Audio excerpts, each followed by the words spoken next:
Hey there. Okay, so I think we're ready to put some color on this thing. I've finally been able to get out and spend some quality time on this engine. With all the wild stuff's been going on this week, it just uh, haven't been able to get out here. So, anyway, this is the way this thing looks naked. It's places where I've stripped paint all the way off and then cleaned and did masking and stuff like that. Put the freeze plugs in. I still got to do the two at the back, but I'll do those once I get off the engine stand. I worked out this situation with this bypass hose and the heater hose fittings. I kind of changed what I did from what I was planning to do, and I was thinking of the person after me, so I went ahead and just bought these new fittings with a hex on them because the old ones were so tough to get out. There's no point in that. It's not going to be a show car, anything like that. And then this is the bypass hose. This is a 3/4 inch bypass hose, and the newer ones used a 1 inch. So this was a little bit hard to find, but I did locate one, and I used these kind of ugly clamps on it because I was wrestling around with those wire clamps, these type, which I'm still going to use elsewhere. These are the factory stock clamps, but these things are tough to deal with, even on a good day. And so I was fighting with these, and I thought, you know what, this hose here, this looks exactly like something that would blow at some point because of this sharp curve. It's just like an Oldsmobile engine in it, and you just probably want to carry a spare. So if this thing were to go at some point, then I could just see myself trying to wrestle those clamps around on the side of the road or something, and I thought, no, I'm not going there. So I just put the old worm drive clamps on. It should be good to go. You know, the thing, like I said, we got stuff kind of on top of us. It's not going to stick us right out, hopefully. And then I masked something off, like the fuel pump. I could have waited on that fuel pump, but I couldn't help myself. I wanted to go ahead and put it in. So it's too late now anyway. So mask this off, but everything else is going to get color because that's the way it was originally. They put these engines far along together before they painted them. So now this is the original oil sending unit, I guess, but I'm going to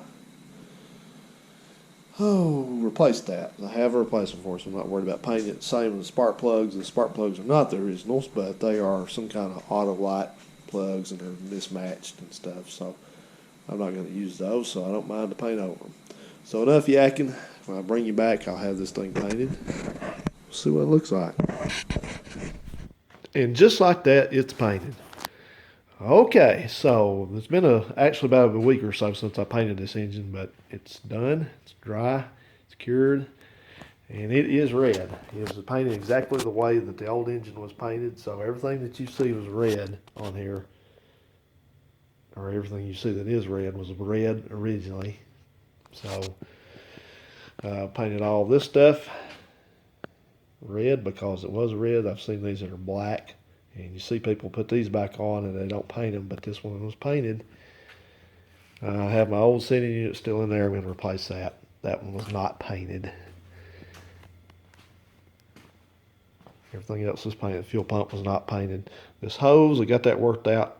So I went ahead and used worm clamps on this because I decided that I did not want to be having to fight off some of those old wire style clamps with no room to do it. If this thing ever blew a hose somewhere and I had to fix it on the side of the road or something, I was not doing that, so I didn't do that. I just put the hose on with these ugly old clamps and just painted it like that, and that's the way it is. So that hose was painted originally. It's well known.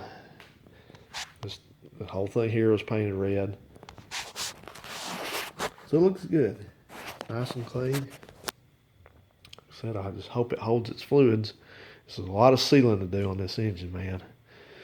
So anyway, that's it. I've been working on some accessories and doing the pulleys and the tin and mounts and bolts and stuff like that and all those kind of things, and just working away at that, cleaning things up, painting them. It's pretty fun. It's tedious, but pretty fun. Still working on the air cleaner lid. That air cleaner lid was really rough. That thing was pitted and rusted, and whew, man. So you notice I painted the spark plugs on that engine, and of course I'm not going to leave that like that because I found a set of spark plugs for it. These came off eBay, and these are the exact type of plugs that were in it originally. That's what the service manual calls for. And they are Champion M14Ys, and these are replacement plugs. Of course, these are not, right off the assembly line or anything like that. But these were probably sold somewhere I think this had a Kmart sticker on it when I bid on it on eBay, and he took it off. But back in the day, back before you had to go to the parts store for stuff like this, different kinds of department stores sold car parts, like a lot of filters. They still do it, but like filters and, but they sold like tune-up kits for points and condenser and stuff like that, and wire sets and spark plugs. You get a lot more, or sparkulators, as some people call them. But you could get a lot of that stuff just right in the department store. So you could go over there and buy a pack of toilet paper and then go buy spark plugs, and all at the same place. And they don't do that really anymore. I think Walmart held out for a long time selling spark plugs, but no longer. Maybe they do. I don't know. I don't buy them there. But anyway, so that's them. I'm not sure if these are resistor or non-resistor plugs. I'm kind of thinking that they are non-resistor plugs because there are a variety of these 14s that say NR. And I would think that NR, well, I don't quite know there. That's confusing. Maybe NR means non-resistor, but there's N and NR. Maybe guys can tell me. I don't know.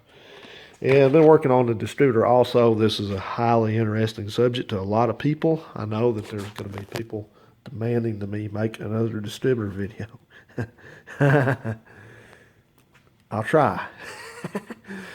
No, probably not. There's just so much interest in distributors. But this one, I didn't have to do anything to this distributor. Just clean it up. It was in good shape. No excess play or anything like that. That's normal. That's just, this thing slips down over the shaft there, but the main shaft feels good in it and all that. So I was glad about that. And this vacuum canister, you see it's got red paint overspray on it. It's the original, I'm assuming, because it's got a 287 Chrysler part number on it, and it does work. So I was looking for the seals for this, and I found this pack of seals from Felpro, and it's obviously called distributor mounting, Chrysler Products V8 All. That means every V8 they made, which are only, well, there were two different, doesn't matter. If it's a V8, it fits it up till 76. So this has the O-ring and the flange gasket. So O-ring is right there. They all get flattened out over years of being put in the engine, so you need to go in and replace those. And this one didn't have a fiber gasket or a metal variety of that on it. Maybe that's why it was leaking so much oil back there. I don't know. Could have been, but oh yeah, the points that were in it were, I think these were the ones that were, yeah, those are the ones that were in it. Kind of dirty. But they were, what kind of points are these? They got an S on them stamped into them. It's real hard to see, but they're stamped kind of below my finger there, so that's standard. So as it says standard points, or it did have.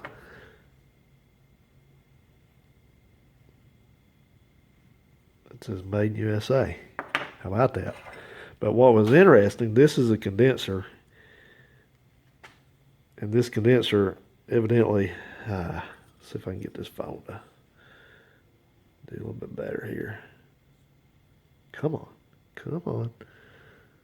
Okay, it's upside down. Let me turn it so you can see it. But there in the top, that's the Chrysler part number 2099058 or 2098058, whichever it is. And the 913, I don't know what that is, but I'm pretty sure that 288 there is the date code, which would be the 28th day of 1968. So this condenser has been working, and it did work. The car ran decent for all this time. And people just replace them. But I'm going to put it in. If it goes out, I got plenty more to replace it. Had a Chrysler rotor button on it. 1838516. So yeah, pretty original. Oh, so the car's back in here. So I've been working on it. I had it out, pushed out there, and degreased the engine bay and all that, and went over it with some CLR to try to get some of that rust off of it. But I'm not going to repaint this engine bay. I'm just going to leave it like it is because this is just a fun car, a beater car. It's not something I'm restoring, so I'm going to kind of scrape a little bit more grunge off the K-member down there and that power steering pump, and then just put it back together. Hopefully in about 2 weeks this thing will be ready to put the engine back in. I think I got to get a transmission mount, and that's it, I think. We'll be ready to at least put the engine back in it. I think that fuel line is stopped up. I think I tested that, and I think it's got a blockage in it somewhere, so I'm probably just going to go ahead and either make or buy another fuel line for it. I don't like making metal lines. I've got a whole roll of this stuff over there, but I just don't like doing it. It's hard to do. And I don't mind hard to do stuff, but it's a combination of hard to do and not very fun, so that usually kills it for me.